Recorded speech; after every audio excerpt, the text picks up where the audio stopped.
राहुल गांधी 2029 में हरियाणा में पार्टी की सरकार बनाना चाहते हैं। इसके लिए वो नए समीकरणों को खंगालने का काम कर रहे हैं। इसके साथ साथ वो लीडरशिप को भी नापने का काम कर रहे हैं। जहां बीसी वोटरों को लुभाने के लिए राव नरेंद्र सिंह को प्रदेश की जिम्मेदारी दी गई, वहीं पर एससी वोटरों के ऊपर बड़ा इफेक्ट डालने के लिए करमबीर बोध को राज्यसभा में भेजा गया। अब राहुल गांधी 2029 से पहले 2028 में हरियाणा के हालात को फिर से खंगालने का काम करेंगे और ऐसे में जो आशा नज़र आ रहे हैं वो यही बता रहे हैं कि राहुल गांधी के पास यही सूचना है कि अगर उन्हें हरियाणा में सरकार बनानी है तो उन्हें 20 साल के कब्जे को ख़त्म करना पड़ेगा। नमस्कार, मैं हूं कुलदीप शिवराण। आज हम खरी खरी न्यूज़ में चर्चा करेंगे हरियाणा कांग्रेस में बन रहे नए माहौल की, हरियाणा कांग्रेस में बन रहे नए समीकरणों के और एसबी के की नई तिगड़ी की।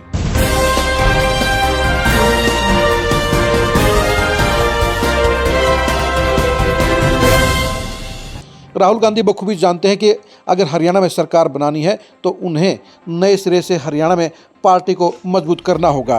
पिछले 20 साल से हरियाणा के अंदर भूपेंद्र हुड्डा ही सुप्रीम पावर हैं, लेकिन उनकी अगुवाई में पार्टी लगातार 3 चुनाव हार चुकी है। बल्कि सच्चाई तो यह है कि सन 2000 के बाद 2005 में भी भजनलाल और कैप्टन अजय यादव की अगुवाई में कांग्रेस की सरकार बनी थी और सन 2000, 2009, 2014, 2019 और 2024 यानी 5 चुनाव भूपेंद्र हुड्डा की अगुवाई में लड़े गए हैं और 5 चुनाव में कांग्रेस को कभी बहुमत नहीं मिला है। यही वजह है कि कांग्रेस के अंदर रणनीतिकारों ने राहुल गांधी को भी ये रिपोर्ट देने का काम किया है कि अगर समीकरण नहीं बदले गए तो 2029 में भी हरियाणा में कांग्रेस की सरकार नहीं बनेगी और इसलिए राहुल गांधी अब बीसी और एससी के साथ साथ गैर जाट वोटरों के लिए भी गंभीर होते हुए नजर आ रहे हैं। और जिस तरह से करनाल के अंदर कांग्रेस के अंदर नई एसपी की तिगड़ी बनी है, उससे भी ये जाहिर हो रहा है कि कांग्रेस के अंदर बदलाव का दौर चल चुका है। और जिस तरह से एसपी के तिगड़ी के अंदर जाट, ब्राह्मण और एससी के तीनों ही बड़े नेता यानी कुमारी शैलजा, बरिंदर सिंह, ब्रजेंद्र सिंह और कुलदीप शर्मा ने हाथ मिलाने का काम किया है, वो कांग्रेस के लिए शुभ संकेत कहा जा सकता है। क्योंकि ये सच्चाई है कि जब तक गैर जाट वोटर बीजेपी से टूटकर वापस कांग्रेस की तरफ में नहीं आएंगे तब तक हरियाणा के अंदर कांग्रेस की सरकार कभी नहीं बन पाएगी। क्योंकि पिछले 4 चुनाव के अंदर भूपेंद्र हुड्डा की अगुवाई में जो चुनाव लड़ा गया उसमें 2009 में बहुमत नहीं मिला, उसके बाद 14, 19 और 24 में कांग्रेस चुनाव हार गई।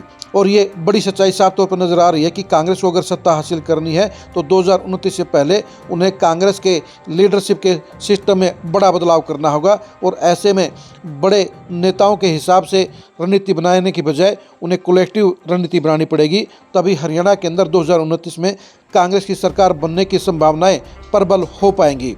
यानी राहुल गांधी जो सपना देख रहे हैं, राहुल गांधी जो प्लानिंग कर रहे हैं, उसके हिसाब से सरकार तभी बनेगी जब हरियाणा के अंदर कांग्रेस के अंदर बड़े बदलाव होंगे और गैर जाट वोटरों को कांग्रेस के साथ जोड़ने के लिए नए सिरे से लामबंदी की जाएगी।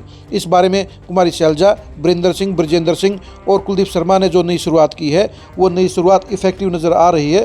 और इसके बलबूते पर कहा जा सकता है कि अगर राहुल गांधी ने इसी हिसाब से बाकी नेताओं को भी पार्टी के साथ बड़ी जिम्मेदारी के साथ जोड़ा तो कांग्रेस के लिए 2029 में सरकार बनाने की संभावना बन सकती है।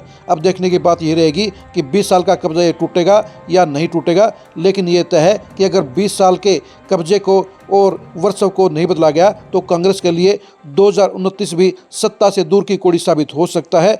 यानी कांग्रेस के लिए अब 2029 से पहले बड़ा बदलाव करना जरूरी नहीं बल्कि मजबूरी नज़र आ रहा है। आप 2029 में कांग्रेस की सरकार बनने की कितनी संभावनाएं देखते हैं, कमेंट करके जरूर बताइए। हरियाणा में कांग्रेस को सत्ता में बदलाव करने के लिए बड़ी लीडरशिप में क्या बदलाव करना चाहिए, इसके बारे में कमेंट करके जरूर बताइए। हरियाणा में कांग्रेस की सियासत के सभी बड़े चेहरों के सियासत की एक्सक्लूसिव खबरों को जानने के लिए आप लगातार खरी खरी न्यूज़ के साथ बने रहिए। आप हमारे फेसबुक पेज को फॉलो कीजिए, आप हमारे यूट्यूब चैनल को सब्सक्राइब कीजिए। नमस्कार।